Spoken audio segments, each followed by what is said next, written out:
الله أكبر الله أكبر الله أكبر لا إله إلا الله الله أكبر الله أكبر ولله الحمد. أعوذ بالله من الشيطان الرجيم. بسم الله الرحمن الرحيم. الحمد لله رب العالمين الرحمن الرحيم مالك يوم الدين.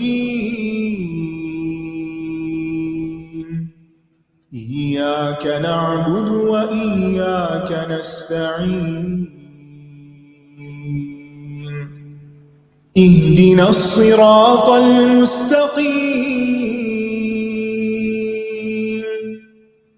صراط الذين أنعمت عليهم غير المغضوب عليهم ولا الضالين.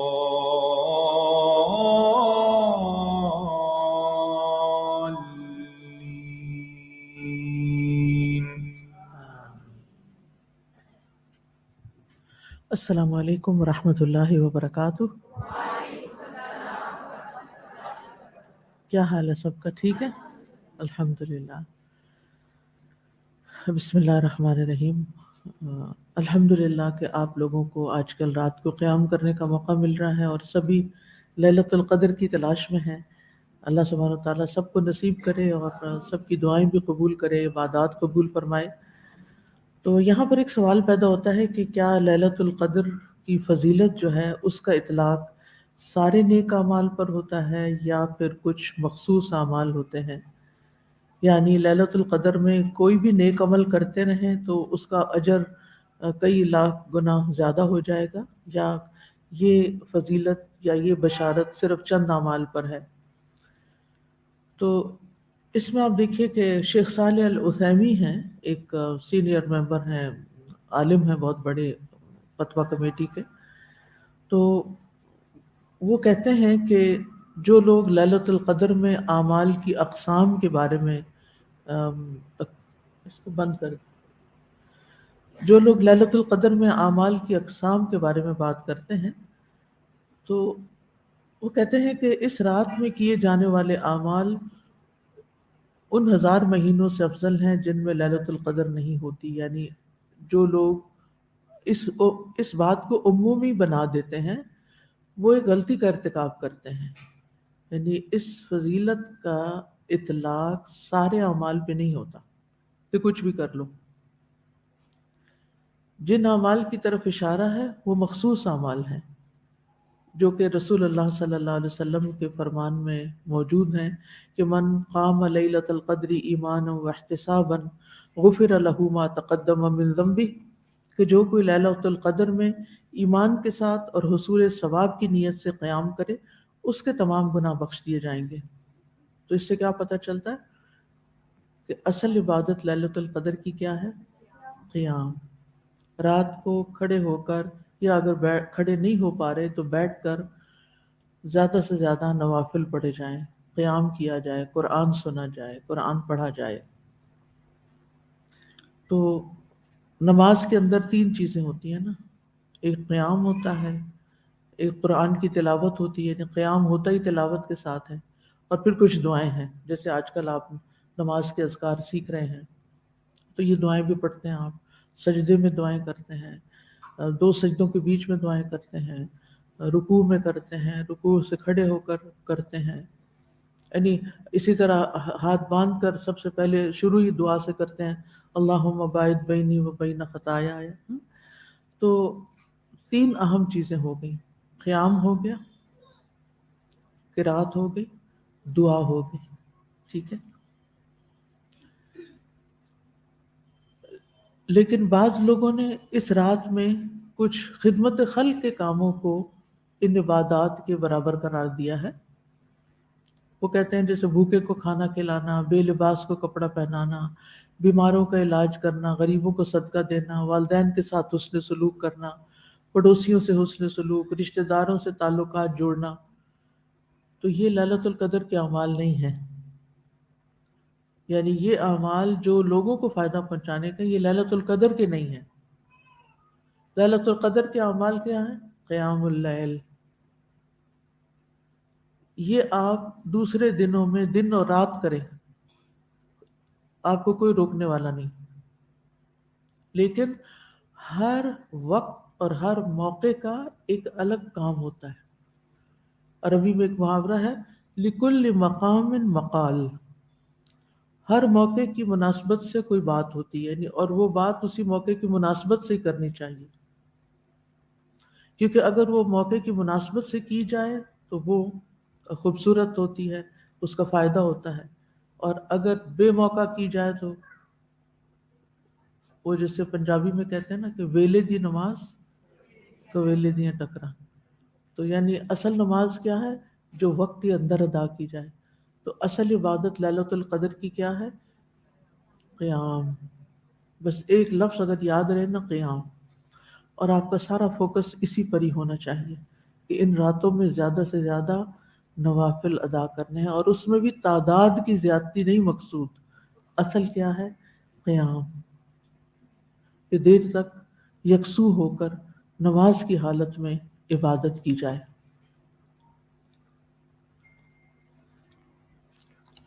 تو وہ کہتے ہیں کہ جو شخص ليلۃ القدر کا ثواب حاصل کرنے کی نیت سے مسجد یا کسی اور جگہ قیام کرے، گھر میں کر سکتے ہیں اگر مسجد میں نہیں جگہ یا نہیں جانے کا موقع، کیونکہ سب لوگ مسجد تک نہیں پہنچ سکتے، خصوصاً خواتین.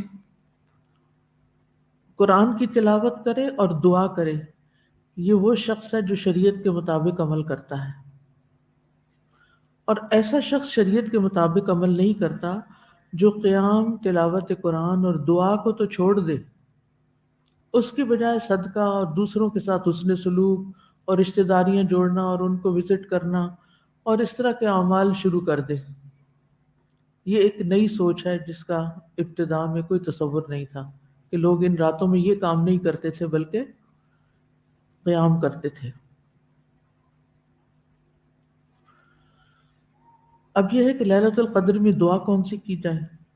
آپ جو چاہیں دعا کریں، لیکن خاص دعا جو ہمیں بتائی گئی ہے اس رات کی مناسبت سے، وہ حضرت عائشہ کی دعا ہے. حضرت عائشہ سے روایت ہے، وہ کہتی ہیں کہ اے اللہ کے نبی صلی اللہ علیہ وسلم، یہ بتائیے کہ اگر مجھے شب قدر حاصل ہو جائے تو میں اس میں کیا دعا مانگوں؟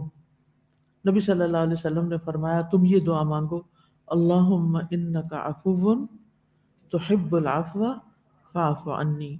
اے اللہ تو خوب معاف کرنے والا ہے، معاف کرنے کو پسند کرتا ہے. یعنی خود بھی معاف کرتا ہے بہت زیادہ، اور بندوں سے بھی کیا پسند کرتا ہے کہ وہ ایک دوسرے کو معاف کر دیں، لہٰذا مجھے معاف کر دے. تو اس میں آپ دیکھیے کہ اگر ہم چاہتے ہیں کہ ان راتوں میں ہماری معافی ہو جائے تو ہمیں بھی اپنے دل سے دوسروں کو معاف کر دینا چاہیے.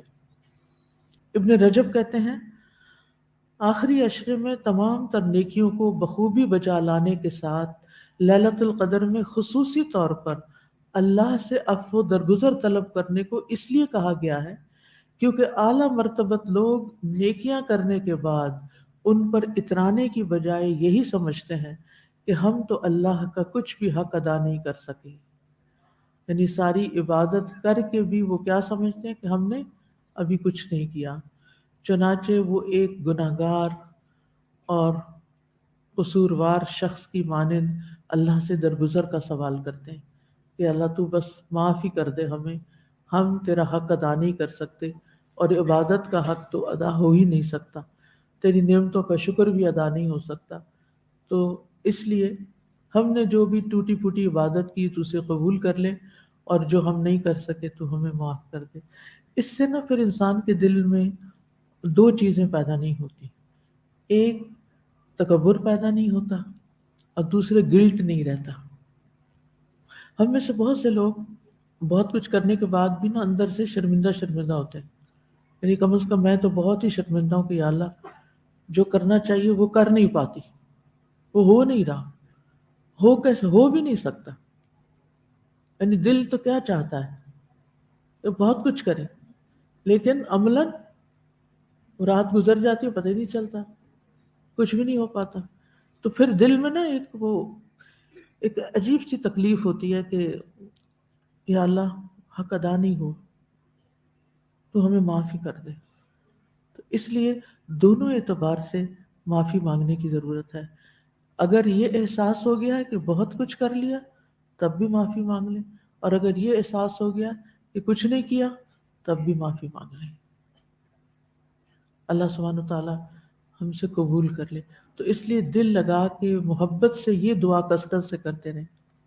دعائیں تو ساری دعائیں ہیں، ساری اچھی ہیں، لیکن اگر ہمیں معافی مل گئی تو سمجھیں سب کچھ مل گیا.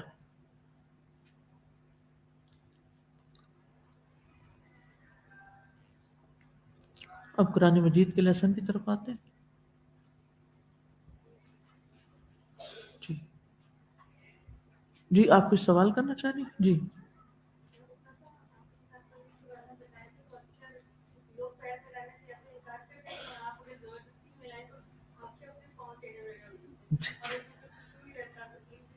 جی. کسی بھی حکم پر جب عمل میں دشواری پیش آ رہی ہو، دو چیزیں ذہن میں رکھا کریں.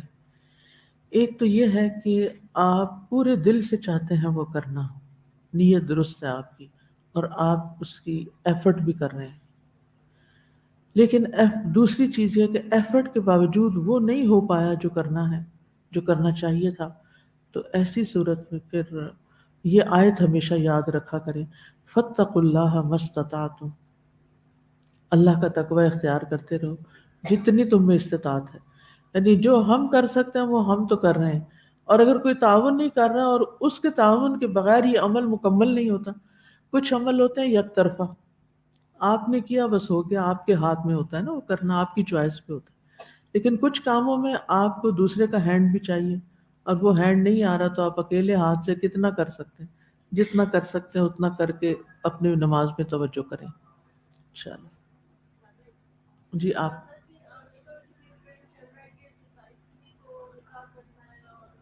جی آپ دیکھیے، یہ ایک نئی بات کہ آج کل یہ ٹرینڈ چل پڑا ہے کہ 27ویں کو نکاح کرنا ہے. یعنی ہم نے عبادت کے مواقع کو بھی اپنی دنیاوی جو چیزیں ہیں ان کے لیے مخصوص کر لیا.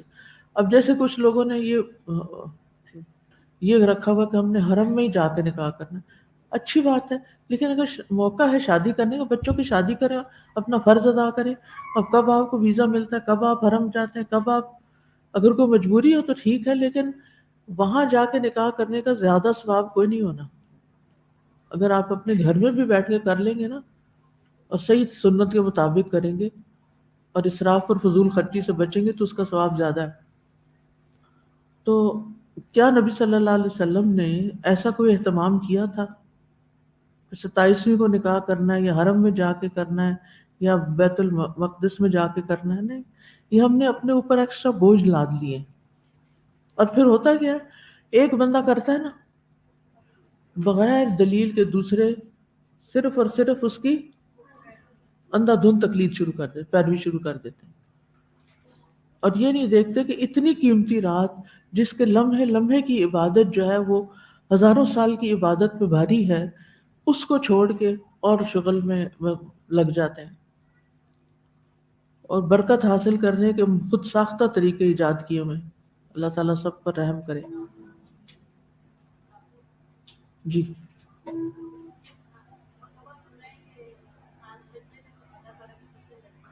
جی ہاں، ابھی میں نے کیا بتایا، فاتقوا اللہ ما استطعتم. جو استطاعت ہے وہ کر لیں، اللہ تعالیٰ اسی کو قبول کرے گا. اللہ تعالیٰ بہتر جانتا ہے کہ آپ کی استطاعت کیا ہے کیا نہیں. اللہ کے ساتھ سچے ہوں. اور جب آپ کے دل میں ہوتا ہے نا کہ اللہ کو تو پتہ ہے نا، اور واقعی میری حالت جینون بات ہے اور جینون ریزن سے میں سجدہ نہیں کر رہی، نہ کہ سستی کے مارے، تو وہ پھر اللہ کو پتہ ہے اور معاملہ اللہ کے ساتھ ہے. پھر دل میں گلٹ نہیں ہونا چاہیے، بس درگزر کی درخواست کرتے رہنا چاہیے.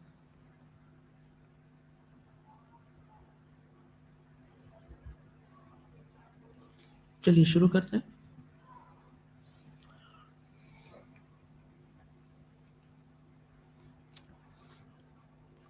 اللهم لك الحمد نحمده ونصلي على رسوله الكريم أما بعد فأعوذ بالله من الشيطان الرجيم بسم الله الرحمن الرحيم رب اشرح لي صدري ويسر لي أمري واحلل عقدة من لساني يفقه قولي اللهم لك الحمد يا أكرم من رغب خلقه إليه وكفى من توكل عباده عليه يا من يرحم من لا يرحمه العباد ويا من يقبل من لا تقبله البلاد يا من يشكر يسير ما يعمل ويجازي بالعظيم من الأجر ويا من لا يغير النعمة ولا يبادر بالنقمة يا من يضاعف الحسنات ويعفو عن السيئات يا من يذكر من ذكره ويتقرب إلى من تقرب إليه ويدعو إلى نفسه من أدبر عنه أنت رب العزة والجلال وأنت ذو الجبروت والملكوت والكبرياء والعظمة أنت الأعلى فوق كل عال وأنت الكريم بكل نعمة۔ اے اللہ سب تعریف تیرے ہی لیے ہے، اے سب سے زیادہ عزت و اکرام والی ہستی، وہ ذات جس نے اپنی مخلوق کو اپنی طرف ترغیب دی اور اس کے بندوں میں سے جنہوں نے اس پر توکل کیا ان کو وہ کافی ہو گیا۔ اے وہ ذات جو اس شخص پر رحم کرتا ہے جس پر بندے رحم نہیں کرتے، اور اے وہ ذات جو اس آدمی کو قبول کر لیتا ہے جس کو زمین کے رہنے والے قبول نہیں کرتے۔ اے وہ ذات جو تھوڑے عمل کی قدر کرتا ہے اس پر عظیم اجر کا بھاری بدلہ دیتا ہے۔ اے وہ ذات جو نعمت کو تبدیل نہیں کرتا اور جلد سزا نہیں دیتا۔ اے وہ ذات جو نیکیوں کو کئی گنا بڑھا کر دیتا ہے اور برائیوں سے درگزر کرتا ہے۔ اے وہ ذات کہ جو اس کو یاد کرتا ہے وہ بھی اس کو یاد کرتا ہے، اور جو اس کا تقرب حاصل کرتا ہے وہ اس کے قریب ہو جاتا ہے، اور جو اللہ کو پشت پھیر کے چلا جاتا ہے اللہ تعالیٰ اس کو اپنی طرف آنے کی آواز دیتا ہے۔ تو عزت و بڑائی والا رب ہے، تو قوت و بادشاہت کا مالک ہے اور بڑائی اور عظمت کا مالک ہے، تو ہر برتر سے برتر ہے، تو ہی ہر نعمت کے ساتھ کرم نوازی کرنے والا ہے۔ نحن نقص عليك أحسن القصص بما أوحينا إليك هذا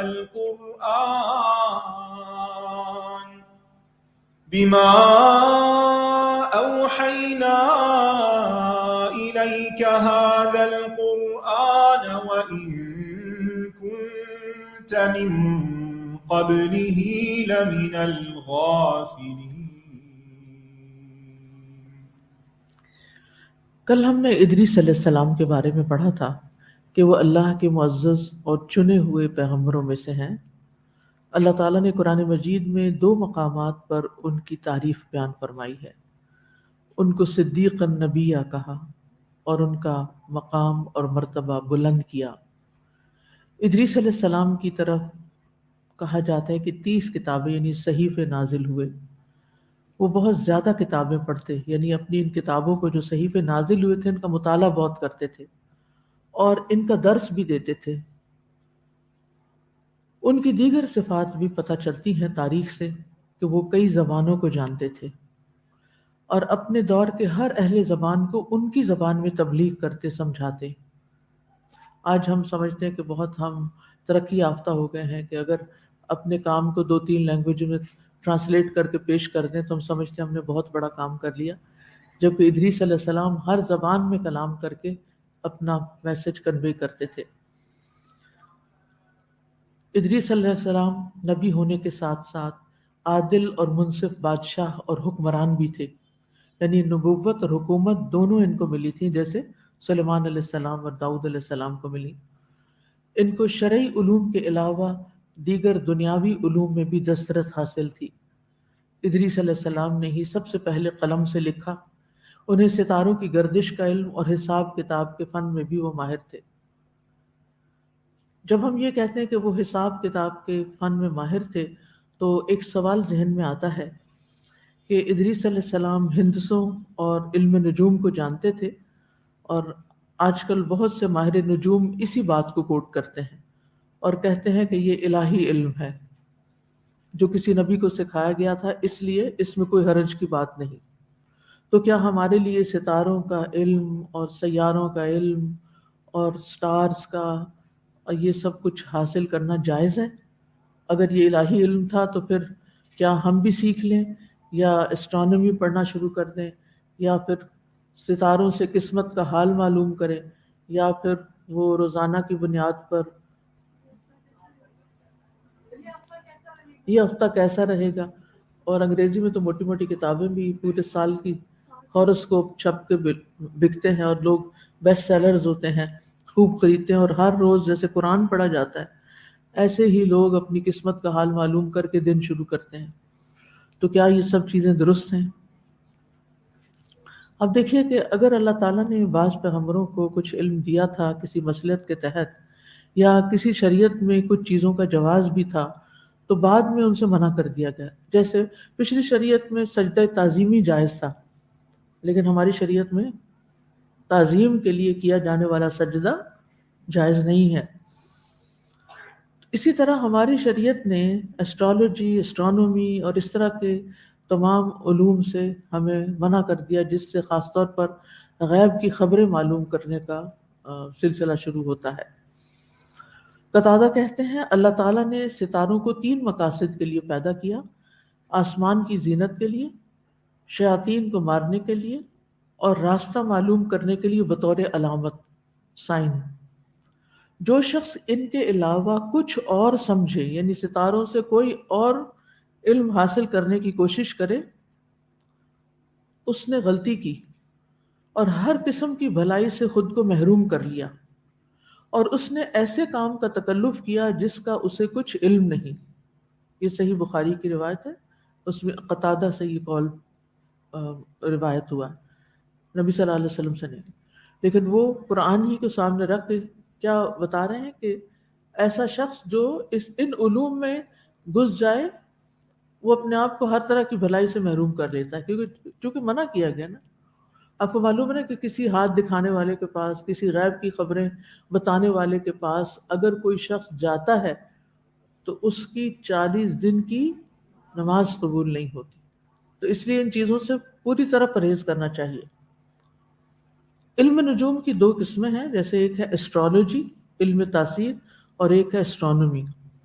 علم تاثیر سے مراد یہ عقیدہ رکھنا کہ ستارے از خود مؤثر ہوتے ہیں۔ از خود یعنی ستاروں کے اندر قوت پائی جاتی ہے کہ وہ لوگوں کی قسمت بنائیں بگاڑیں۔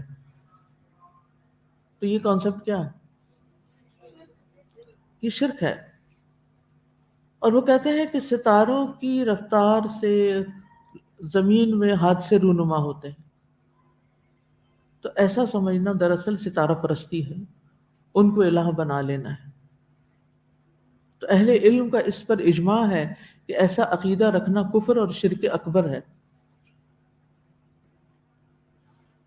کیونکہ ایک شخص نے اللہ کی ایک مخلوق کو جو اللہ ہی کے تابع ہے، اللہ کے حکم سے کام کر رہی ہے، اسے بذات خود خالق اور مسخر کرنے والا بنا دیا، اثر کرنے والا بنا دیا۔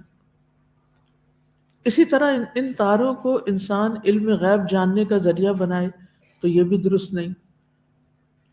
چنانچہ تاروں کی نقل و حرکت اور ان کے آنے جانے سے یہ سبق لینا کہ فلاں فلاں کام رونما ہوگا، یا فلاں تارہ فلاں منزل میں داخل ہو گیا ہے تو اب دنیا میں یہ ہو جائے گا، یہ اس علم کو نہ حاصل کرنا چاہیے، نہ اس پہ یقین کرنا چاہیے، چاہے اس میں سے کچھ اتفاقاً سچ بھی نکل آئے، پھر بھی اس کو نگیٹ کر دینا چاہیے۔ ہم کیوں دعا مانگتے ہیں؟ اللہم انی اسألک علما نافعا اللہم انی اعوذ بک من علم لا ينفع۔ ٹھیک ہے نا؟ تو یعنی ایک مثبت انداز میں دعا مانگی گئی علم کی، اور ایک نفی کے ساتھ کہ اللہ ایسا علم دے جو فائدہ دے، اور ایسے علم سے بچا جو فائدہ نہ دے، الٹا نقصان دے۔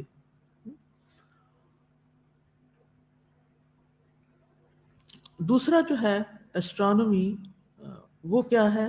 علم رہنمائی، کہ ستاروں کی رفتار اور حرکات سے قبلہ، اوقات یا موسموں کا تعین کرنا۔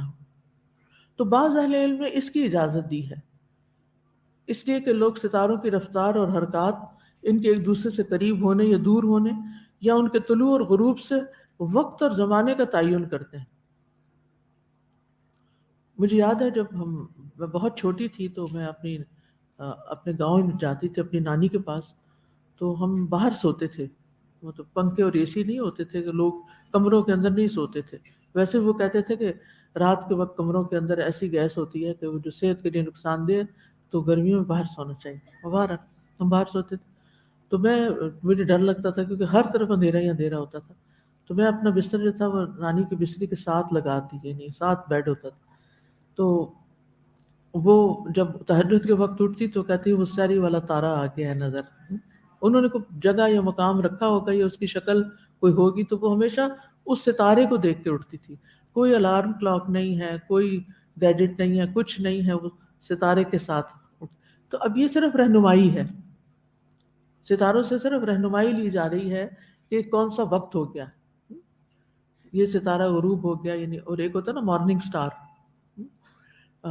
اسی طرح کچھ اور ستاروں سے بھی لوگ کہ کس موسم میں کون سا ستارہ کہاں آ گیا. اب موسم بدل رہا ہے، لہٰذا موسم بدل رہا ہے تو پہلے زمانے میں تو یہ ویدر فور کاسٹ نہیں ہوتی تھی، تو اس سے پھر وہ اپنے کپڑوں کا تبدیل کرنا اور اپنے کھیتوں میں کام، پانی کب لگانا ہے، کٹائی کب کرنی وغیرہ وغیرہ، ان چیزوں کو انہوں نے اس عالمی کلاک کے ساتھ، یعنی ورلڈ کلاک جو آسمان پہ تھی، اس کے ساتھ انہوں نے اپنے آپ کو منسلک کر رکھا تھا. تو اس سے بات بالکل واضح رہے کہ شرک کیا ہے اور کیا شرک نہیں ہے، کیونکہ ایسا نہ ہو کہ اس کو بھی شرک بنا دیا جائے. تو رہنمائی لینا، کیونکہ قرآن مجید میں کیا آتا ہے، وہ بالنجم ہم یہتدون، کہ وہ ستاروں کے ساتھ راہ پاتے ہیں، رہنمائی لیتے ہیں. تو ستاروں سے رہنمائی، اس قسم کی رہنمائی تو درست ہے، یعنی ٹائمنگ وغیرہ معلوم کرنا یا رات کے کون سے حصے میں ہم، یہ معلوم کرنا. لیکن اس سے زیادہ قسمتوں کا حال معلوم کرنا، وہ ایک شعر بھی ہے جس میں آتا نا کہ یہ ستارے پتہ نہیں مارے مارے پھرتے ہیں، قسمت کا پتہ نہیں حال کیا جانے، تو خود بھی بیچارے در در کے بیکاری ہیں. پتہ نہیں کسی کو نہیں یہ شعر آتا. اوہو، اتنا دلچسپ شعر ہے یہ، مجھے کبھی شعر یاد نہیں رہا اس لیے سنا نہیں سکتی. ہاں سنائیے. ہاں ماشاء اللہ.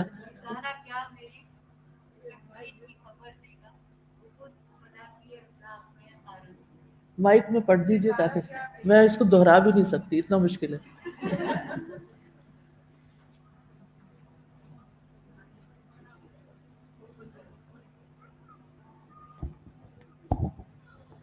ستارہ کیا میری تقدیر کی خبر دے گا، وہ خود فلکی افلاک میں ہے خار و زبوں.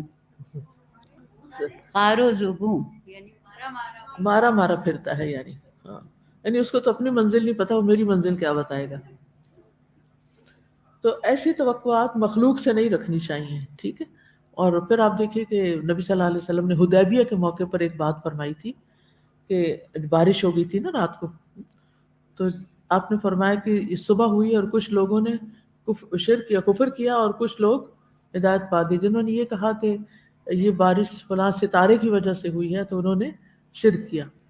تو ستارے کی وجہ سے بارش نہیں ہوتی، ستارے بارش نہیں برساتے، بارش اللہ تعالیٰ برساتے ہیں. ٹھیک.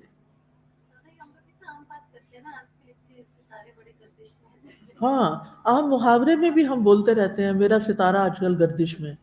ایسے جملے نہیں بولنے چاہیے. اچھا، وہ کہتی ہے کہ ان کی دادی جو تھی وہ ستارے کو دیکھ کے روزہ رکھتی تھی، یعنی کہ اس سحری کا وقت جو تھا اس وقت کوئی اور انتظام ہی نہیں تھا. یہ تو ہم ایسے دور میں آ گئے نا کہ ہمیں ہر چیز آسانی سے مل گئی. ہاں، یہ نہیں کرنا چاہیے کہ اب فلانا دمدار ستارہ نظر آ گیا تو جنگ شروع ہو جائے گی. نہیں نہیں، یہ نہیں کہنا چاہیے کیونکہ یہ کسی کو خبر نہیں ہے.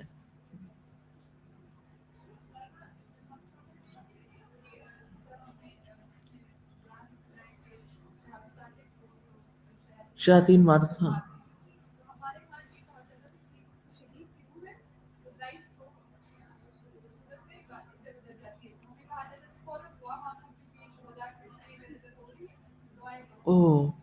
وہ کہتے ہیں کہ یہ جو شہاب ثاقب تھے جو کہ شیاطین کو مار بھگانے کا ذریعہ ہیں، تو بچپن میں ان کو لوگ بتاتے تھے کہ یہ شہداء کی روحیں ہیں جو روشنی کی شکل میں ادھر ادھر جاتی ہیں، تو فوراً دعا کرو کہ دعا قبول ہوگی. اب وہ کس سے دعا کرو؟ شہید سے. تو یہ ایک اور شرک. اچھا، ان کو وشنگ سٹار بھی کہتے ہیں. یہ سٹار اگر نظر آتے ہیں تو اپنی وش کو بیان، تو وہیں سے کانسیپٹ آ گیا نا کہیں سے شرک کا.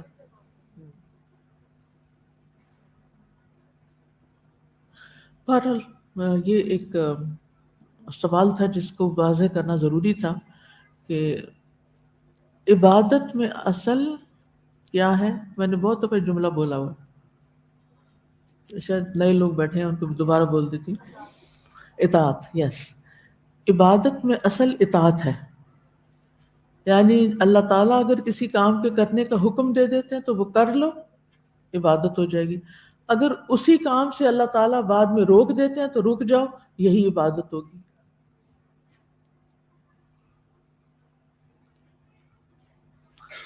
تو کل ہم نے آیت کی وضاحت تو پڑھ لی تھی، تو اب ہم تھوڑا سا فوائد کی طرف آئیں گے کہ اس آیت سے کیا چیزیں ہمیں سیکھنے کو ملتی ہیں. تو آیت دہرا لیتے ہیں. واذكر في الكتاب إدريس إنه كان صديقا نبيا ورفعناه مكانا عليا. اور کتاب میں ادریس کا ذکر کیجئے، بے شک وہ نہایت سچا نبی تھا اور ہم نے اسے ایک بلند مقام پر اٹھا لیا.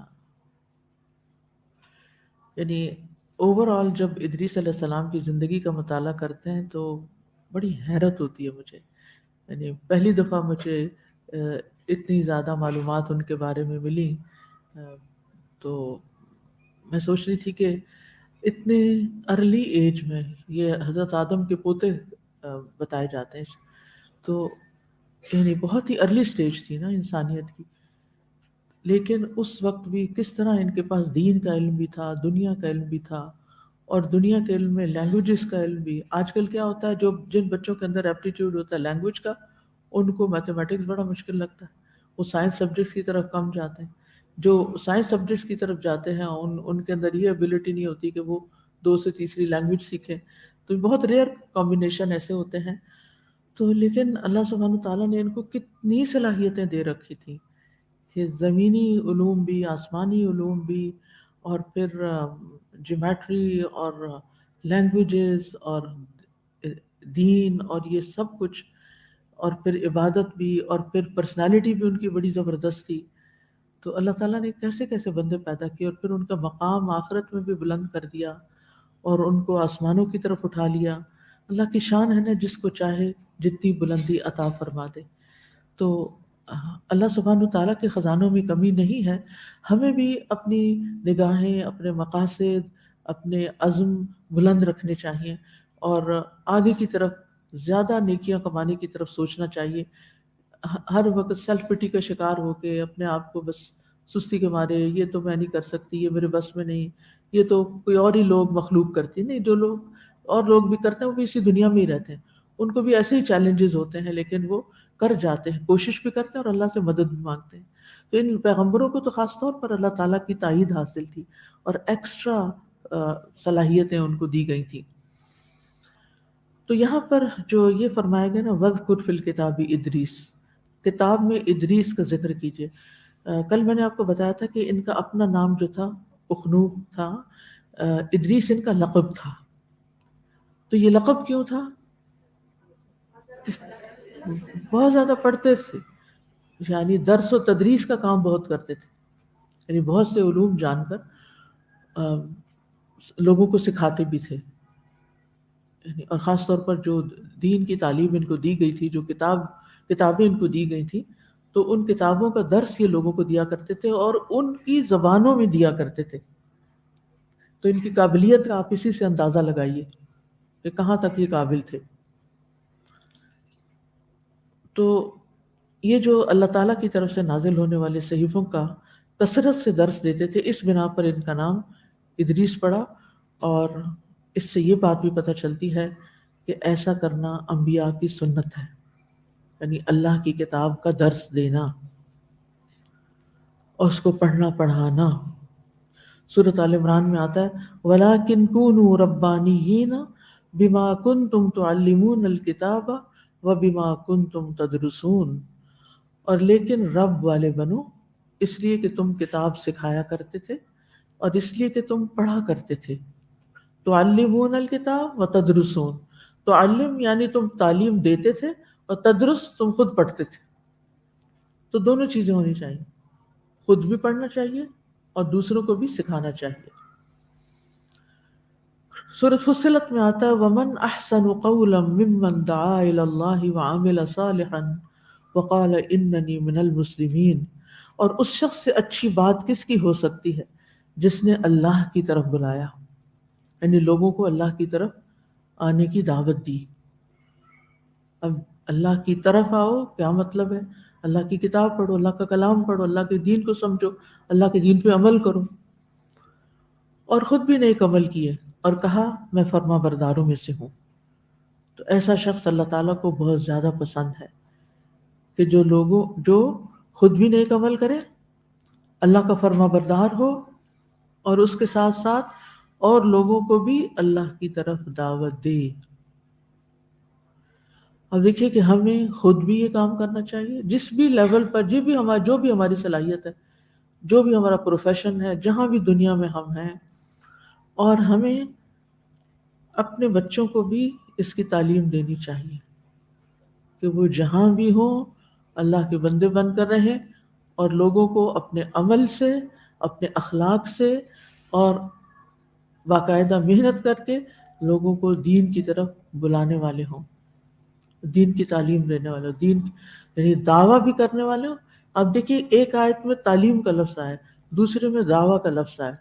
دعویٰ ہوتا ہے اس طرف لے کے آنا، اور تعلیم ہوتا ہے اس کے بعد ان کو باقاعدہ سکھانا۔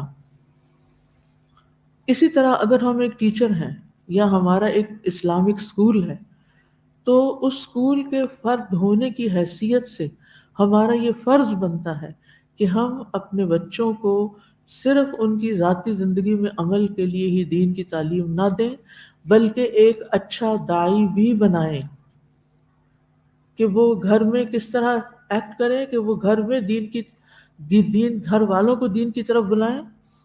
وہ جب اسکول سے گریجویٹ کر کے جائیں تو وہ جس بھی فیلڈ میں جائیں، وہ ڈاکٹر بنے، وہ انجینئر بنے۔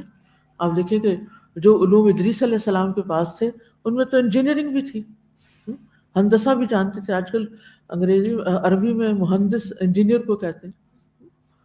تو وہ ڈاکٹر بنے، وہ طب جائیں، وہ انجینئرنگ کریں، وہ آئی ٹی میں جائیں، وہ کسی بھی فیلڈ میں جائیں، اس میں ایک تو خود مسلمان بن کریں، فرما بردار ہوں اللہ کے، کہ اس پروفیشن کے اندر کوئی ایسی پریکٹس نہ کریں جو دین سے ٹکراتی ہو۔ مثلا بہت سے بچے یعنی ٹیکنالوجی میں مہارت حاصل کر کے پھر ڈسٹرکٹیو گیمز بناتے ہیں جس سے بچوں کے اخلاق بگڑتے ہیں۔ کسی ایسی کمپنی میں کام نہیں کرنا چاہیے کہ جو لوگوں کے اخلاق بگاڑنے والے کام کرے، یا یہ ہے کہ اس سے لوگوں کے دین ایمان میں شرک آئے، یا کوئی ایسے کانسیپٹس دیے جائیں کہ جو شیطانی ہوں، کیونکہ لوگوں نے فن کے نام پہ ہر چیز کو حلال کیا ہوا ہے۔ تو ایسا نہیں ہے۔ ایک دین اور ایمان رکھنے والا انسان انسانیت، یعنی مسلمانوں کے لیے بطور خاص اور انسانیت کے لیے بطور عام کوئی ایسا کام نہیں کرے گا کہ جس سے ان کی دنیا یا آخرت کا نقصان ہو۔ یعنی یہ ایک مورل یا اخلاقی سبق ہے جو ہمارے دین نے ہمیں سکھا دیا ہے کہ ہمیں ہر ایک کا خیر خواہ ہونا ہے۔ لہذا کتنی بھی بڑی آفر ہو، کتنا بھی دنیاوی مال و دولت حاصل ہوتا ہو، لیکن حرام کاموں میں نہیں جانا، ٹھیک ہے؟ اچھا، اب آپ دیکھیں کہ کچھ بچے تو اپنے پروفیشنز میں جا کے وہ دین کی تعلیم، دین کی طرف دعوت دینے والے ہوں گے، اپنے اعمال بہترین کا۔ مثلا ایک اچھا ڈاکٹر جو ہے جب وہ پوری توجہ دیتا ہے مریض کے اوپر، اس کے ساتھ ہمدردی کرتا ہے، خیرخواہی کرتا ہے، تو مریض کا دل اتنا نرم ہوتا ہے کہ وہ ڈاکٹر کی ہر بات ماننے کو تیار ہو جاتا ہے۔ وہ کہے گا نا زہر کی پڑیا کھا لو، وہ بھی کھا لے گا، کیونکہ اس کا ٹرسٹ اتنا بلڈ ہو چکا ہوتا ہے. تو اگر ہم اپنے اسکول سے نکلنے والے ہر بچے کو یہ سکھا دیں کہ اگر تم نے ڈاکٹر بننا ہے تو ایسا ڈاکٹر بننا ہے، اس کو یعنی آئیڈیلائز کروائیں کہ کیسا ہونا چاہیے، انجینئر بننا ہے تو ایسا بننا ہے، کہیں کو دھوکہ نہیں کرنا، فراڈ نہیں کرنا، ایسی چیزیں نہیں بنانی کہ جس سے لوگوں کو نقصان ہو. پھر اسی طرح کچھ بچے ایسے ہونے چاہیے کہ جن کے اندر قدرتی طور پہ ایک ایپٹیٹیوڈ ہوتا ہے دین کی مزید تعلیم حاصل کرنے کا. اس کے لیے ہمیں طریقے سوچنے چاہیے کہ ان کو فردر اسپیشلائزڈ اسلامک ایجوکیشن کیسے دلائی جائے تاکہ وہ تعلیم کا کام بہترین طریقے سے کر سکیں، وہ امت کے عالم بن سکیں. ہمیں ان بنیادوں پہ سوچنا چاہیے، پلاننگ کرنی چاہیے، اور ایک فیوچر کو سامنے رکھ کر دعویٰ اور تعلیم، دعوت و تعلیم، دعوت و تبلیغ اور تعلیم، ان کے لیے مسلمانوں کو تیار کرنا ہمارے اسلامک سکولز کا ایک اہم ترین حصہ ہونا چاہیے. یعنی ایک ان کی ذمہ داری بنتی ہے. کس طرح ہو؟ جب انسان سوچنا شروع کر دیتا ہے، جب سوچنا شروع کر دیتا ہے اور جب انسان کی تڑپ لگ جاتی ہے اور انسان اپنے ارادے میں سچا ہوتا ہے، اللہ اس کو پھر راہیں دکھاتا ہے. وہاں سے الہام ہوتا ہے کہ آپ سوچ ہی نہیں سکتے کہ کہاں سے کون سی بات ذہن میں اللہ ڈال دیتا ہے اور رستے بن جاتے ہیں. نتیجہ کیا نکلتا ہے کیا نہیں، اس کی فکر اتنی نہیں کریں، وہ اللہ کے ہاتھ میں ہے، وہ آپ کے کنٹرول میں ہے نہیں. آپ کے کنٹرول میں ایفرٹس ہیں، وہ آپ لگا دیں بھرپور جتنی آپ لگا سکتے ہیں. پھر ہمیں حدیث سے پتہ چلتا ہے، قرآن سے پتہ چلتا ہے کہ قرآن کو پڑھنا، سیکھنا، سکھانا، حفظ کرنا، حفظ کروانا، اس کا مطالعہ کرنا، اس کی تعلیم دینا، اس میں غور و فکر اور تدبر کرنا، یہ سب سے افضل اور اشرف کام ہے، کیونکہ یہ اللہ کے کلام کے ساتھ ایک گہرے تعلق کی علامت ہے. تو اہل قرآن چاہے وہ سیکھنے کے اعتبار سے ہوں یا سکھانے کے اعتبار سے، وہ باقی لوگوں سے افضل ہیں. خیرکم من تعلم القرآن وعلمہ. اور پھر یہ لوگ اللہ کے خاص لوگ ہیں، اہل القرآن. رسول اللہ صلی اللہ علیہ وسلم نے فرمایا بے شک لوگوں میں سے کچھ اہل اللہ ہوتے ہیں. آپ سے پوچھا گیا ان میں سے کون لوگ اہل اللہ ہوتے ہیں؟ آپ نے فرمایا اہل قرآن، اہل اللہ اور اس کے خاص لوگ ہوتے ہیں. یعنی وہ خاص وی آئی پیز ہیں، اللہ کے نزدیک تقرب کا مقام رکھتے ہیں. اور اہل قرآن کے فخر اور شرف کے لیے یہی کافی ہے کہ ان کی مجالس میں سکینت نازل ہوتی ہے، ان کو رحمت ڈھانپ لیتی ہے، فرشتے ان کو گھیر لیتے ہیں، اور اللہ سبحانہ و تعالیٰ اپنے پاس فرشتوں میں ان کا ذکر کرتے ہیں. حضرت ابو ہریرہ سے روایت ہے صحیح مسلم کی، جو لوگ اللہ کے گھروں میں سے کسی گھر میں اللہ کی کتاب کی تلاوت کرتے ہیں، اس کی تعلیم میں مصروف ہوتے ہیں، ان پر سکینت نازل ہوتی. اگر ہم بہت بڑے پیمانے پہ اپنے گھروں میں یہ کام نہ کر سکیں یا مسجدوں میں یہ کام نہ کر سکیں، ہم اس فضیلت میں شامل ہو سکتے ہیں صرف سیکھنے والے بن کے یا سکھانے والے، چاہے ایک بچے کو کیوں نہ سکھائیں. یعنی ساری زندگی ہم خود بھی قرآن سیکھنے کا سلسلہ جاری رکھیں، وہ کہیں سٹاپ نہ لگے. اسی لیے آپ دیکھیے کہ ہم ہر سال رمضان میں صرف دورہ قرآن نہیں کراتے. یعنی میں نے کچھ عرصے سے اپنا سٹائل بدل لیا کہ یہ لوگ یہ نہ سمجھیں کہ بس یہی ایک نیکی کا کام ہے. اس میں ایک سال قرآن کے موتی، یعنی قرآن کی چند آیات، ہر پارے کی آیت سلیکٹ کر کر کے اس کے اندر خوب غور و فکر اور اس سے متعلقہ سارے امور کا ذکر. پھر اس کے بعد امثال القرآن، کہ قرآن کی مثالیں کیا ہیں، ان کے اوپر خاص فوکس کر کے ان کے اوپر غور و فکر اور تدبر. اور اب قصص القرآن، اور اسی طرح قریب و مجیب جو دعائیں تھیں اس میں ساری قرآنی دعائیں شامل کی گئی. تو اس میں یہ ہے کہ ضروری نہیں ہوتا، یعنی ایک ہوتا ہے وسیع پیمانے، یعنی کہ ایک بس رواں پڑھ جانا، ٹھیک ہے.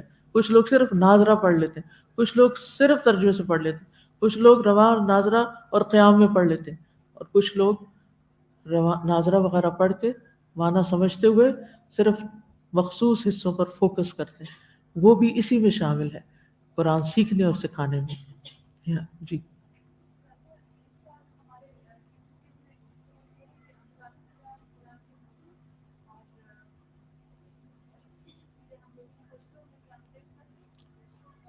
الحمدللہ، بہت اچھا، بالکل.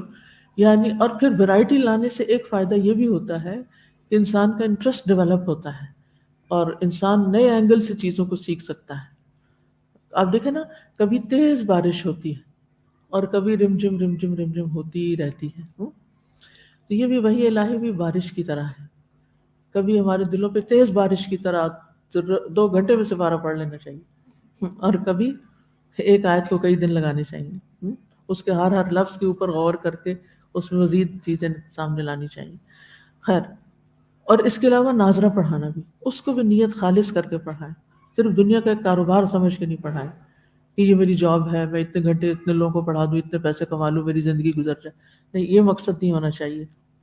بلکہ اس کام کو اعلیٰ و عرفہ کام سمجھ کے، اللہ کے دین کی خدمت سمجھ کے کرنا چاہیے. باقی جو اس میں آپ کو کچھ ملتا ہے تو وہ تو آپ کے وقت کی قیمت ہے، قرآن پڑھانے کی نہیں ہے. اور پھر جس بچے کو بھی آپ ناظرہ پڑھائیں، اس کو اللہ کے واسطے ضرور کوئی نہ کوئی اچھی بات، چاہے ایک سینٹنس کیوں نہ ہو، بتائیں کہ یہ جو آج آپ نے سبق پڑھا ہے اس میں کیا بات کی گئی ہے.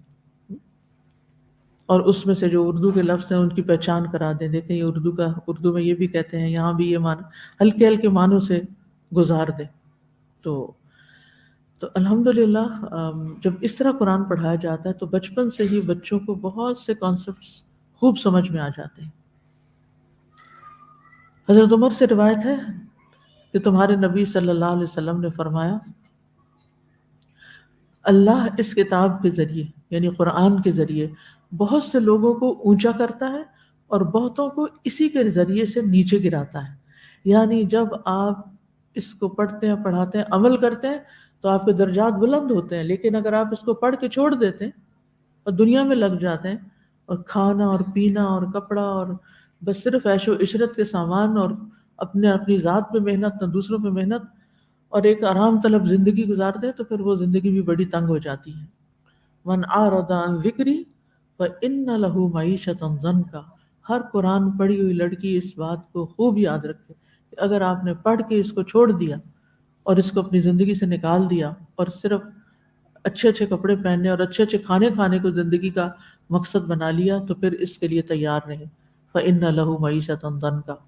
سب کچھ ہوتے ہوئے بھی انتہائی تنگی اور تکلیف ہوگی. کیونکہ جس کو اللہ اتنا بڑا خزانہ دے اور وہ اس کی قدر نہ کرے اور حقیر چیزوں کی طرف جھک جائے، وَلَكِنَّهُ أَخْلَدَ إِلَى الْأَرْضِ فَمَثَلُهُ كَمَثَلِ الْكَلْبِ إِن تَحْمِلْ عَلَيْهِ يَلْهَثْ أَوْ تَتْرُكْهُ يَلْهَث. پھر آپ کو یہ بھی معلوم ہے کہ علم جو ہے وہ عبادت سے، علم کا حاصل کرنا نفلی عبادت سے بہتر ہے. رسول اللہ صلی اللہ علیہ وسلم نے فرمایا، علم کی فضیلت عبادت کی فضیلت سے بہتر ہے اور تمہارا بہترین دین تقویٰ ہے. یعنی تمہارا بہترین دین تقویٰ ہے. پھر رسول اللہ صلی اللہ علیہ وسلم نے فرمایا، عالم کی عابد پر اس طرح فضیلت ہے جیسے چاند کی فضیلت ستاروں پر. اس لیے اگر آپ اللہ کی کتاب میں سے ایک آیت بھی کسی کو سکھاتے ہیں بیٹھ کر، کیونکہ ایک صبر آزما کام ہوتا ہے نا، کہ آپ اس کے حروف جوڑنا سکھاتے ہیں، اس کے تلفظ بتاتے ہیں، اس کے مخارج بتاتے ہیں، اس کی صحیح ادائیگی بتاتے ہیں، اس کے معنی بتاتے ہیں، تو یہ اچھا خاصا وقت لیتا ہے، اچھا خاصی محنت طلب کام ہے. لیکن اجر کتنا بڑا ہے. رسول اللہ صلی اللہ علیہ وسلم نے فرمایا، جس نے اللہ عز و جل کی کتاب کی ایک آیت بھی سکھائی، جب تک اس کی تلاوت کی جائے گی اس کو اس کا ثواب ملتا رہے گا. تو اس لیے جو بھی زندگی میں آپ کی ڈیوٹی ہے، جو بھی کوئی رول ہے، آپ ایک ماں ہیں، آپ ایک ٹیچر ہیں، ڈاکٹر ہیں، فلاسفر ہیں، جو مرضی ہیں، اپنی زندگی میں بس ایک یہ کام ساتھ شامل کر لیں کہ میں نے ایک آیت کسی کو روز سکھا دینی، ایک آیت کسی کو حفظ کرا دینی. آپ کو چند صورتیں زبانی یاد ہیں، آپ وہ کسی کو زبانی یاد کریں. اپنے کولیگز کو، اپنے کام کی جگہ پر، اپنے رشتہ داروں کو، اپنے دوستوں کو، یعنی کہیں نہ، جیسے انسان ہوتا ہے نا پیاسا ہوتا ہے تو وہ پانی کی تلاش میں مارا مارا پھرتا ہے اور کہیں نہ کہیں سے کچھ ڈھونڈ ہی لیتا ہے. ایسے ہی مارے مارے پھرا کریں، ڈھونڈا کریں. پھرنے سے بڑا ضروری نہیں کہ چل پھر کے، یعنی اپنا دماغ لڑایا کریں کہ کہاں سے میں کوئی نیکی، یہ نیکی کمانے کا ذریعہ بنا لوں.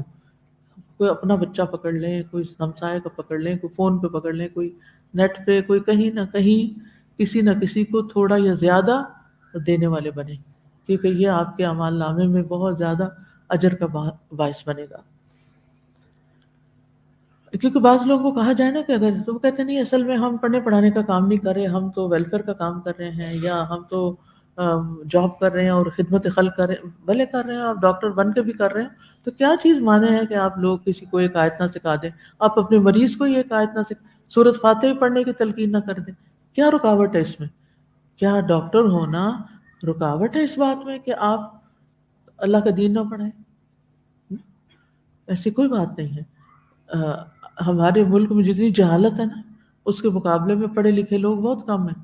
سارے پڑھے لکھے بھی پڑھانے لگ جائیں تو سالوں میں جا کے جہالت دور ہوگی۔ اس لیے اس کام کو معمولی نہ سمجھا کریں، لیکن اس کے کچھ آداب بھی ہیں، ٹھیک ہے نا؟ ایسے نہیں جو جی میں آیا کر لیا، اس کام کے کچھ آداب ہیں، اس کا کرنے کا کچھ سلیقہ ہے، طریقہ ہے۔ حضرت اس میں سب سے پہلے یہ کہ خالصتاً اللہ کی رضا کے لیے اس کام کو کرنا، اللہ کی خوشنودی حاصل کرنے کے لیے۔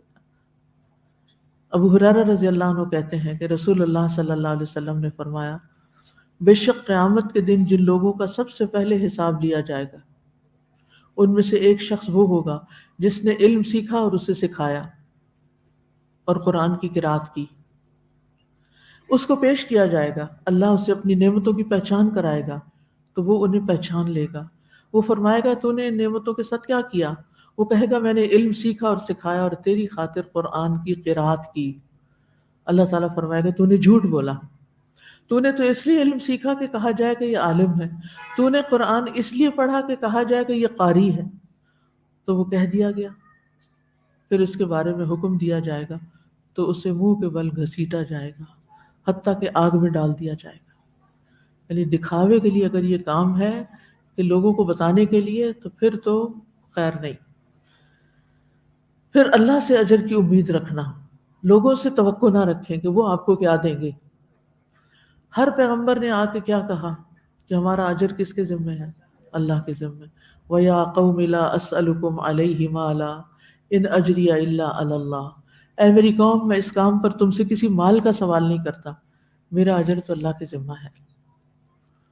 پھر یہ کہ حکمت اور اچھی نصیحت کے ساتھ تعلیم دینا، ہر وقت ہر بات نہیں کہنا، بلکہ حکمت کے ساتھ، موقع کی مناسبت سے، کیونکہ ادعو الی سبیل ربک بالحکمت والموعظۃ الحسنہ وجادلہم باللتی ہی احسن هو اعلم بمن ضل عن سبیلہ وهو اعلم بالمہتدین۔ اپنے رب کے راستے کی طرف حکمت اور اچھی نصیحت کے ساتھ بلاؤ اور ان سے اس طریقے کے ساتھ بحث کرو جو سب سے اچھا ہے، بے شک تمہارا رب ہی زیادہ جاننے والا ہے جو اس کے راستے سے گمراہ ہوا، اور وہی ہدایت پانے والوں کو زیادہ جانتا ہے۔ پھر پوری بصیرت سے علم پھیلانا، جو دے اس کے بارے میں پورا شرح صدر ہو، یہ کیا ہے، اس کا کیا حکم ہے، اس کا کیا فائدہ ہے۔ یعنی اگر ایک آج بھی آپ پڑھاتے ہیں تو آپ کو خود صحیح پڑھنی آتی ہو، یہ نہ ہو کہ ٹوٹا پھوٹا خود کو آتا ہے اور آپ بن بیٹھے ہیں معلم، خود تو گئے گزرے تھے ہی، اوروں کو بھی ساتھ بگاڑ دی۔ کتنے لوگ غلط قرآن کیوں پڑھتے ہیں یہ بتائیے مجھے؟ ان کے استادوں نے انہیں غلط پڑھایا، انہوں نے نیکی نہیں کمائی، الٹا گناہ کمایا۔ اب ان لوگوں کے لیے اتنا مشکل ہوتا ہے اپنے غلط لہجے کو پلٹانا یا الفاظ کو درست کرنا۔ یعنی ایک راہ بچہ ہوتا ہے نا، اس کو اگر آپ کچھ بھی سکھاتے ہیں وہ سیدھا سیدھا سیکھتا جاتا ہے۔ جن لوگوں نے غلط پڑھنا سیکھا ہو، یقین کریں کروا کے سیدھا اللہ کے واسطے وہ سیدھے ہو ہی نہیں پاتے۔ اور خاص طور پر مدود میں، مد وغیرہ میں جو غلطی کرتے ہیں، اور جو اور بھی بہت سی مجہول غلطیاں، صرف اس لیے کہ ان کو جی پڑھائی غلط کیا۔ چلے وہ تحسین کے درجے کی چیزیں پھر اور ہیں، لیکن بیسک جو ہے نا، زبر کو مد پڑ جانا، مد کو زبر کے چھوٹے کو بڑا، بڑے کو چھوٹا، مطلب ہی کچھ اور بدل جاتا ہے۔ اور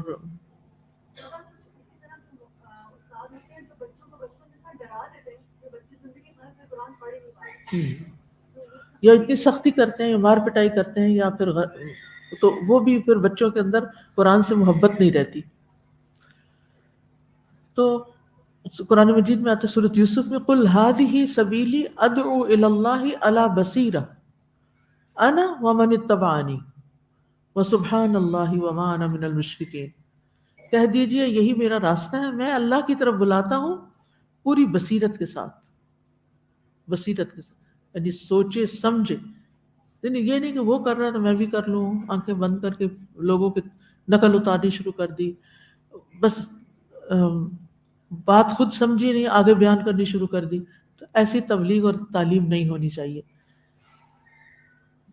وہ کہتے ہیں کہ میں خود بھی اور جنہوں نے میری پیروی کی وہ سب بھی، ہمارا یہی موٹو ہے کہ ہم بصیرت کے ساتھ، سوچ سمجھ کے ساتھ، آنکھیں کھول کے دیکھتے ہوئے، غور و فکر کرتے ہوئے علم کو آگے لے جائیں.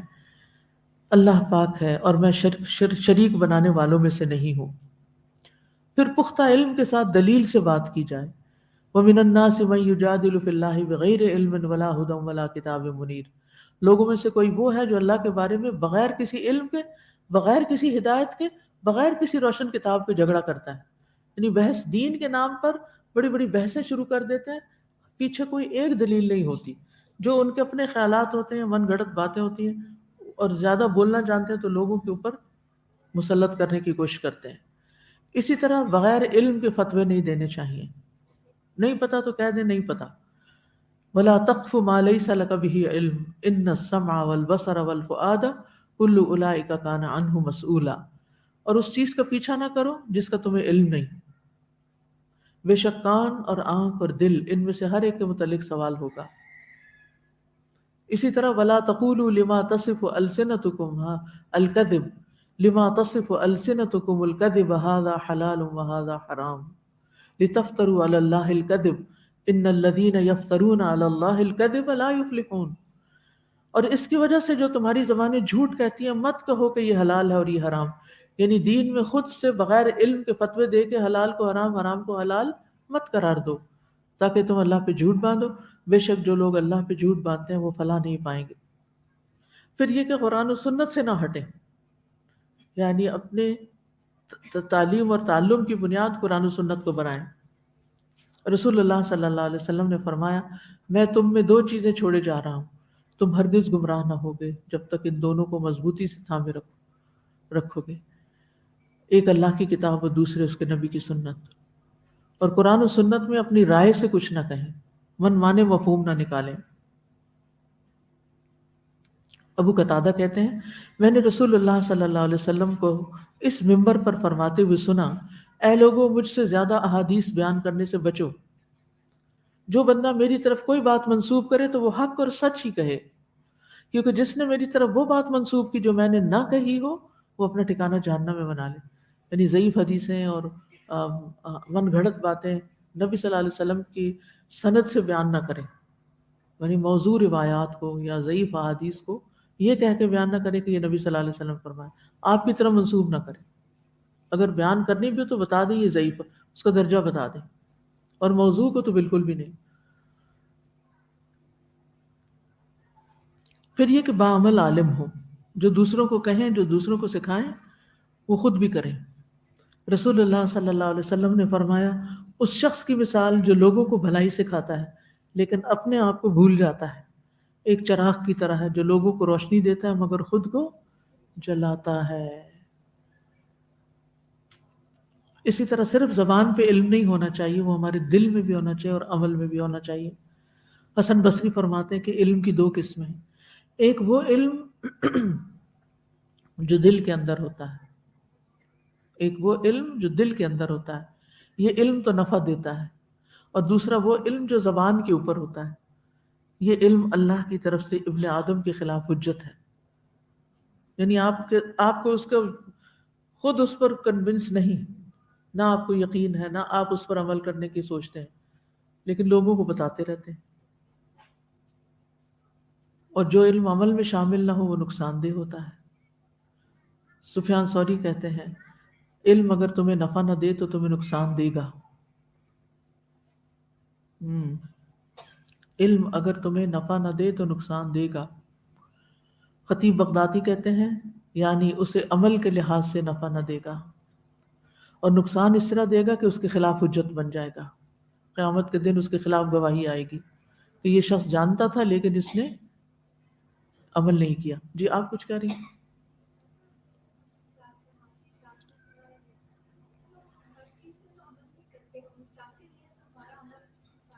جو دیکھیں کرنا چاہیے، کیوں نہیں کرتے؟ یہ تو کوئی حجت نہیں نا. ٹھیک ہے، کس طرح کی کوشش کرتے ہیں یہ بھی دیکھنے کی ضرورت ہے. ایک ہوتا ہے کہ آپ سچے دل سے ارادہ رکھتے ہیں کہ میں نے اس پر عمل کرنا ہے، اور پھر آپ سچی کوشش کرتے ہیں جتنی کرنی چاہیے. من اراد الآخرۃ وسعی لہا سعیہا، اور پھر اس پر کر جاتے ہیں اور کچھ چیز چھوٹ جاتی ہے تو کوئی بات نہیں. لیکن یہ کہنا کہ یہ تو ہم کر نہیں سکتے اس لیے ہم کسی کو بتائیں بھی نہ، تو یہ تو نہیں نا، پھر تو علم رہ جائے گا. اور پہلے سے فیصلہ کر لیں تو ہم کر نہیں سکتے. نیت تو کریں نا، ارادہ تو کریں. ٹھیک ہے. اور کچھ چیزیں ہم سے متعلق نہیں ہوتی، کچھ علم کی باتیں ڈائریکٹ ہم سے متعلق نہیں ہوتی. اب مثال کے طور پر ہم نے ادریس علیہ السلام کے بارے میں سنا کہ ان کے پاس دینی علم بھی تھا، دنیاوی علم بھی تھا. اب وہ جو میں سارے بتا رہی ہوں کہ ان کے پاس حساب کا علم تھا، ستاروں کا علم تھا، وہ کیا میں خود سارا جانتی ہوں اور حاصل کر سکتی ہوں یا کرنا چاہیے؟ نہیں. کچھ چیزیں صرف معلومات ہوتی ہیں جو ہم پاس آن کرتے ہیں، اور کچھ چیزیں ایسی ہوتی ہیں جو ہم دوسروں کو کہتے ہیں کہ یہ کریں تو پھر خود بھی کریں. ٹھیک ہے. یعنی ان دونوں میں فرق ہے. کچھ صرف انفارمیشن ہوتی ہے جو پاس آن کرتے ہیں، اور کچھ ہم دوسروں کو عمل کی بات بتا رہے ہوتے ہیں کہ ایسا کریں، پھر اس کو اپنے اوپر بھی ضرور اپلائی کریں. فاتقوا اللہ ما استطعتم، اور یہ اصول یاد رکھیں، جتنی استطاعت ہے اتنی کوشش کرتے رہیں. جی آپ کچھ کہہ رہی ہیں؟ جی ہاں، جب عمل نہیں کرتے تو اس میں اثر بھی نہیں ہوتا. جی ہاں، پھر لوگوں کو فائدہ بھی کم ہی ہوتا ہے. آپ دیکھیں اگر آپ نے کوئی چیز کھائی نہ ہو، جیسے دو طرح کے میزبان ہوتے ہیں. ایک میزبان وہ ہوتے ہیں جو کھانا آگے رکھ دیتے ہیں اور خود کچن میں چلے جاتے ہیں اور کہتے ہیں آپ کھا لیں، بہت اچھا بنا ہوا ہے، آپ بیٹھ جاتے ہیں دوسرے سے بات.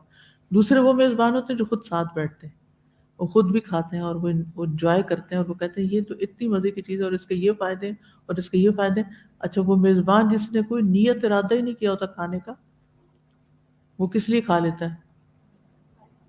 جس کی کوئی موڈ ہی نہیں ہوتا وہ چیز کھانے، وہ اس لیے کھاتا ہے کہ جس نے پکایا ہے اس نے اس کے فائدے بتائے اور اس نے خود بھی کھا کے بتایا ہے. تو انسان کہتا ہے چکھ ہی لو، اس کے پیچھے اتنی محنت ہوئی ہے. تو اسی طرح جو عالم محنت کر کے پڑھاتا ہے تو انسان کہتا ہے کہ کچھ کر ہی لو، بتانے والے نے اتنی آخر محنت کی ہے، ہمیں کچھ تو کرنا چاہیے. تو اس میں بڑا فرق ہے. اب ایک اور چیز ہے. جی آپ کچھ کہنا چاہتے؟ وعلیکم السلام.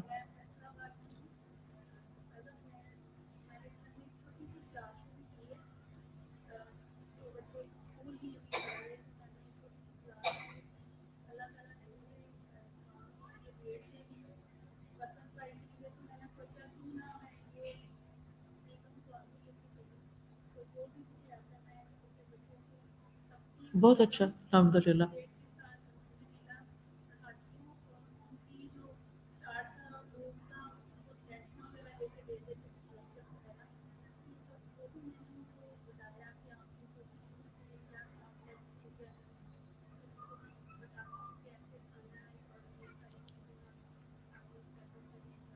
انشاءاللہ. اب آیت کے فوائد میں سے دوسرا فائدہ، وَاذْكُرْ فِي الْكِتَابِ ادریس تک تو ہو گیا.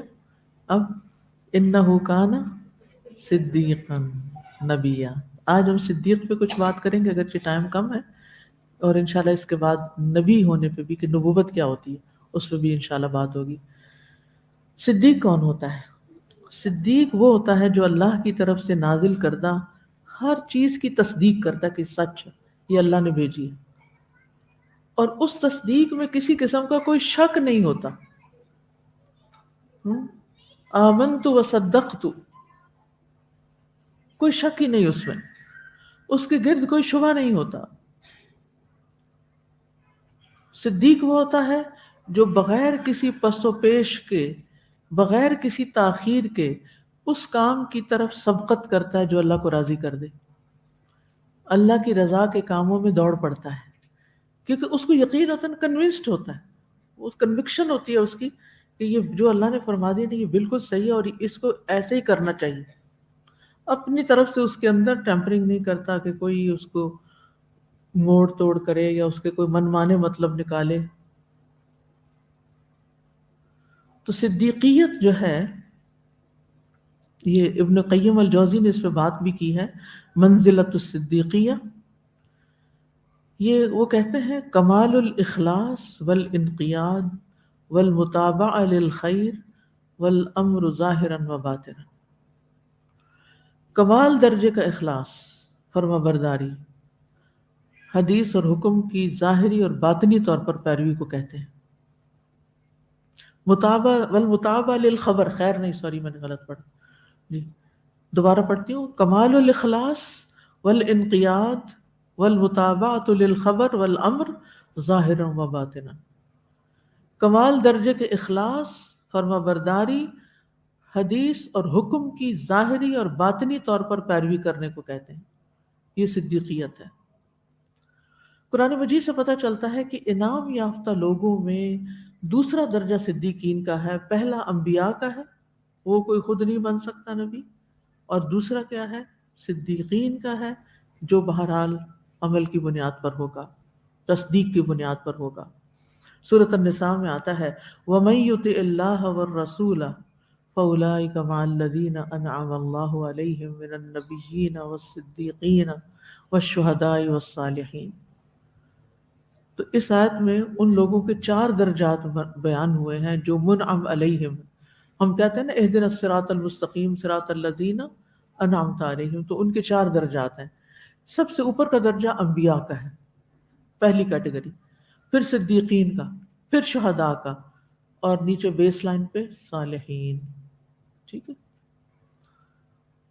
یعنی نیک دل مخلص مسلمان جو صادق القول اور صادق الایمان ہے.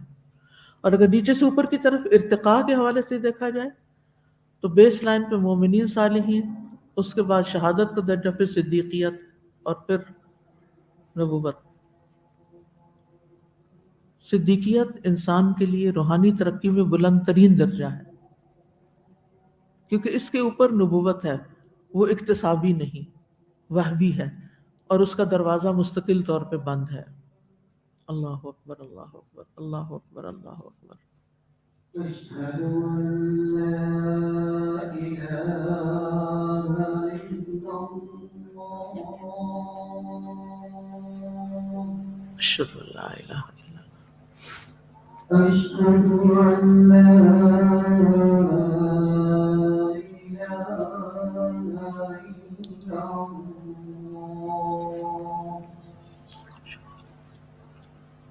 أشهد أن محمدا رسول الله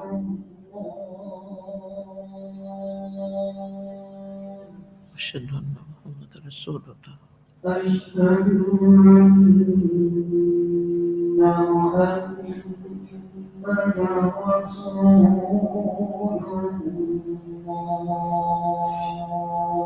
اشهد ان محمد رسول اللہ. حي على الصلاة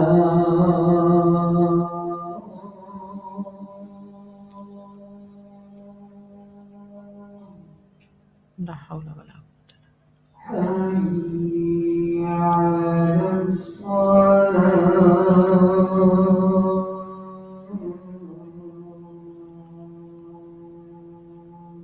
لا حول ولا قوة الا بالله. حي على الفلاح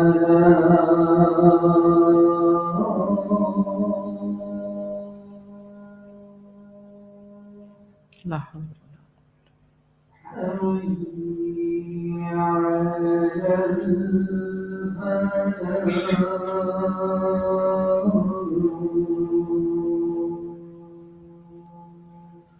لا حول ولا قوة الا بالله.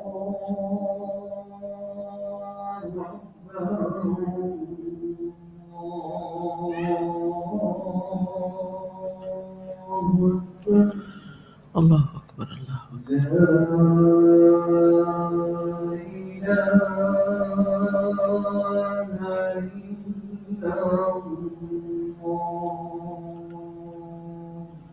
لا الہ الا اللہ۔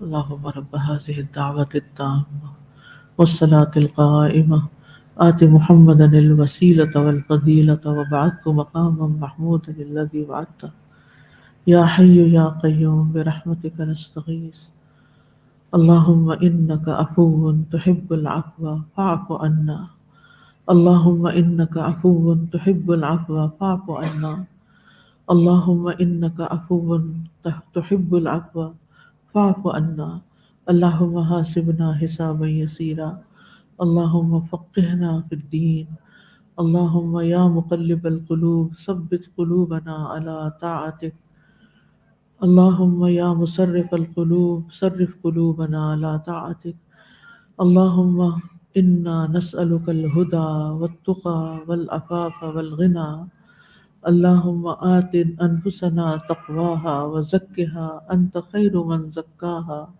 انت ولیها ومولاها اللہم رحمتک نرجو فلا تکلنا الی انفسنا طرفة عین وأصلح لنا شأننا كله لا إله إلا أنت اللهم إنا نسألك علما نافعا ورزقا طيبا وعملا متقبلا اللهم انفعنا بما علمتنا وعلمنا ما ينفعنا وزدنا علما۔ یا اللہ تمام بیماروں کو صحت عطا فرما، اللہ سب کے دکھ اور پریشانیاں دور فرما۔ اللہم وفقنا لما تحب و ترضا، اللہ ہمیں ان کاموں کی توفیق عطا فرما جن سے تو محبت کرتا ہے اور جن سے تو راضی ہو جاتا ہے۔ یا رب العالمین تو ہمارے گناہوں کو معاف کر دے، اللہ ہماری کوتاہیوں سے درگزر فرما، اللہ تو ہم سے درگزر فرما۔ ربنا تقبل منا، ربنا تقبل منا، اللہ ہماری ساری حاجات پوری فرما۔ ربنا تقبل منا، اللہ ہمیں صحیح علم عطا فرما اور صحیح سکھانے کی توفیق عطا فرما۔ وصلی اللہ تعالی علی خیر خلقہ محمد وعلی آلہ واصحابہ واہل بیتہ اجمعین برحمتک یا ارحم الراحمین، الہی آمین۔ انشاءاللہ کل بھی اسی موضوع پہ صدیقیت پہ ہی بات ہوگی اور آپ کو صدیق اور شہید کا فرق بتایا جائے گا عملی طور پر کہ دونوں میں کیا فرق ہوتا ہے، اور اس کے بعد یہ کہ اپنا بھی جائزہ کیسے لیں ہم کہ ہم سچائی کے کس درجے پر ہیں۔ تو چونکہ اب نماز کا وقت قریب ہے اس لیے آج اسی پر اکتفا کرتے ہیں۔ اگر آپ کے ذہن میں کوئی سوال ہو تو آپ کر سکتے ہیں۔ جی آپ فرمائیے۔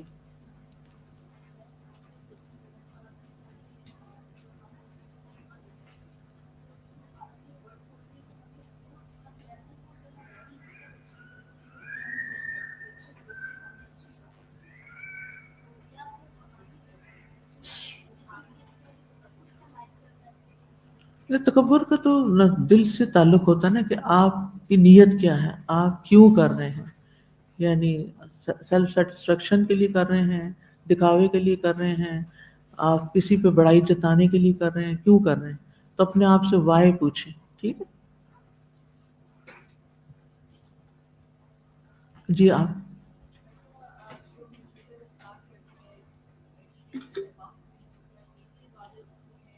جی ذکر اذکار دعاؤں میں شامل ہو جاتے ہیں ایک طرح سے، یہ بھی ایک اچھی عبادت ہے، بہترین۔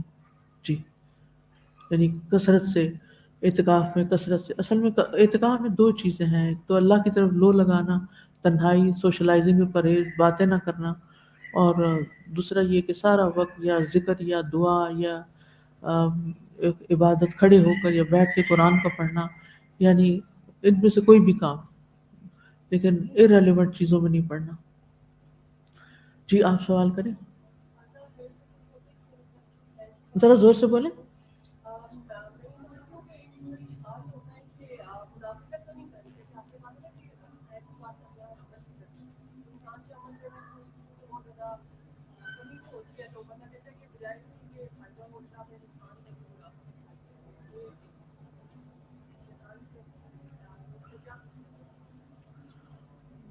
یعنی منافقت کا کیسے کرنا. دیکھیں بعض چیزیں ٹھیک ہے، ہم میں سے کون پرفیکٹ ہے؟ دنیا میں سے کون پرفیکٹ؟ پورے دنیا کے انسانوں میں سے معصوم صرف کون ہوتا ہے؟ بس سر وہی ہوتے ہیں، باقی سب میں کوتاہیاں ہوتی ہیں. اب ہمیں اگر ایک چیز کا پتہ ہے اور ہمارے عمل میں کوتاہی ہے، فرائض الحمدللہ ادا کرتے ہیں لیکن بہت اعلیٰ درجے کے نیک نہیں ہیں، ہمیں سارے کو یہ احساس ہی رہنا چاہیے تو اسی میں خیر ہے تاکہ کچھ کرتے رہیں. جس دن یہ خیال آ گیا کہ بہت جانتے ہیں تو خرابی شروع ہو جائے گی. اب اگر کوئی شخص آیا اور وہ سوال پوچھتا ہے، بعض کا تو مجھے لگتا ہے اللہ ہی بھیجتا ہے کہ وہ سوال پوچھ کے نا ہمیں جو جوڑتا ہے کہ ہم خود کیا کر رہے ہیں، ہمیں یاد آ جاتا ہے کہ ہم نے یہ کرنا ہے. تو کیا آپ اس لیے اس کو نہیں بتائیں گے کہ دیکھو میں ابھی تک تہجد نہیں پڑھ سکی تو تم مجھے تہجد کا مسئلہ نہ پوچھو؟ یہ کہہ سکتے مسئلہ تمہیں بتانا ہے، لیکن ساتھ دعا بھی کرتے ہیں، ساتھ شرمندہ بھی ہوتے ہیں، ساتھ ریئلائز بھی کرتے ہیں، ساتھ توفیق مانگتے ہیں، تو وہ ہمارے لیے ایک خیر کا دروازہ کھلنے کا سبب بن جاتا ہے. مائک لیں.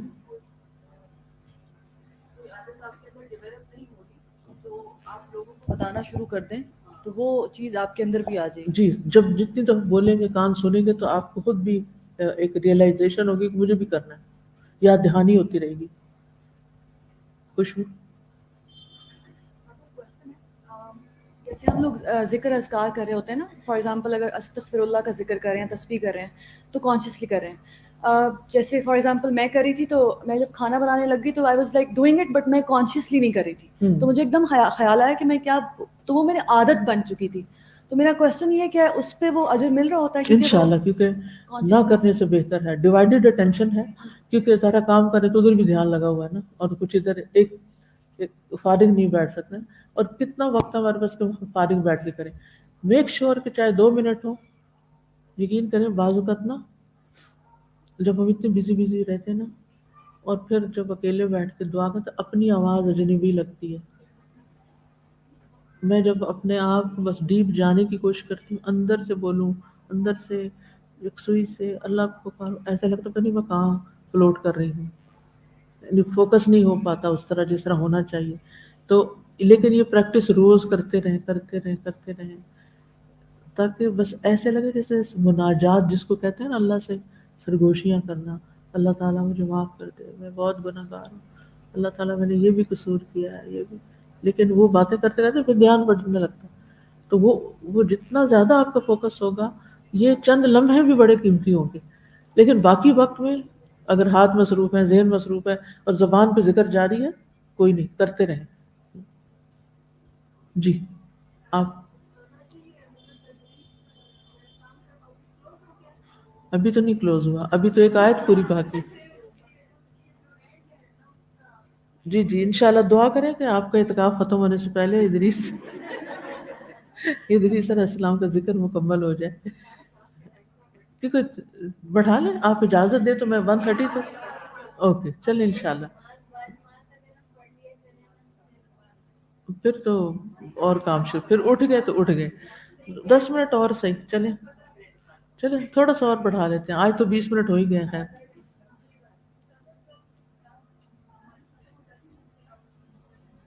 جی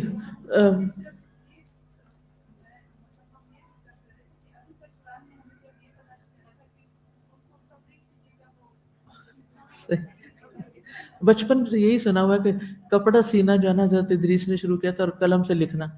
تو بالکل. اور اس سے کتنے سبق ہیں ہمارے کنفیوژن اس طرح دور ہوتے ہیں کہ لوگ پھر یہ سمجھتے ہیں کہ شاید صرف دین پڑھنا ہی اصل نیکی ہے، دنیا تو کچھ نہ پڑھو. جو بچے دین پڑھنے لگتے ہیں وہ دنیا کی پڑھائی کو مشکل سمجھ کے چھوڑ دیتے ہیں. تو دیکھیے پیغمبروں نے بھی تو یہ سارے کام کیے ہیں نا، اور ایجاد بھی کی ہے یہ چیزیں. قلم ایجاد کیا، سلائی ایجاد کی، ایجاد ہے نا یہ. تو ہم مسلمان اب ایجاد کیوں نہیں کر رہے؟ سب کچھ وہاں سے لے لیتے ہیں، نقالی کر کے آرام سے لیٹ کے ہم صرف گیجٹس استعمال کر رہے ہیں اور نئے کے انتظار میں رہتے ہیں.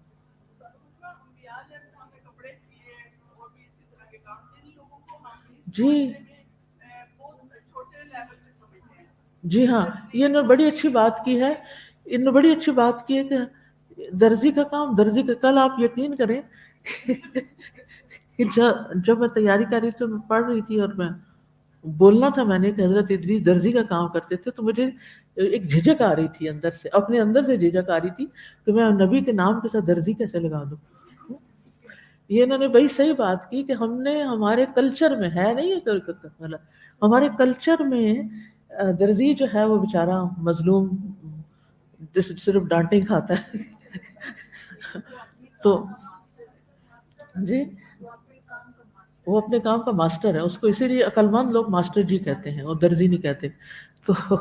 تو اس میں یہ ہے کہ آپ اگر ہمارا کوئی بچہ اگر اس کو شیف بننے کا شوق ہے یا اس کو ماسٹر بننے کا، کپڑے سے یا اس انڈسٹری میں جانا چاہتا ہے، تو ہم سمجھتے ہیں کہ یہ کام ٹھیک نہیں ہے، ہماری شان کے خلاف ہے. تو محنت کرنا، ہاتھ کی کمائی. حضرت داؤد علیہ السلام بادشاہ تھے، اللہ نے ان کو بادشاہت عطا کی تھی، نبی بھی تھے، لیکن وہ اپنے ہاتھ کی کمائی سے کھاتے تھے. تو ہاتھ سے کام کرنا یہ کوئی کام چھوٹا نہیں ہوتا. یعنی کہ نبی صلی اللہ علیہ وسلم خود کتنے کام اپنے ہاتھ سے کر لیتے تھے. ٹھیک ہے آپ بیمار ہیں، معذور ہیں، وہ ایک الگ بات ہے، لیکن کام کو دل سے حقیر سمجھا، یہ اعلیٰ ہے، یہ ادنا ہے، یہ ذہنیت بدلنے کی ضرورت ہے. بکریاں چرائیں، ہر نبی نے بکریاں چرائیں، ٹھیک ہے نا جی.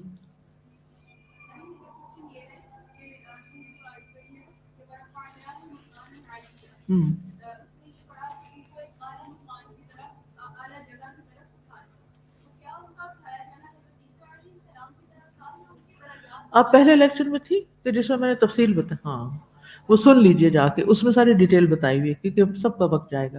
اوکے، 3 اس میں معنی ہیں، وہ تینوں سن لیجئے. کل کا لیکچر ہے، یوٹیوب سے مل جائے گا آپ کو. سبحانک اللہم و بحمدک، اشہد ان لا الہ الا انت، استغفرک و اتوب الیک. السلام علیکم و رحمۃ اللہ وبرکاتہ.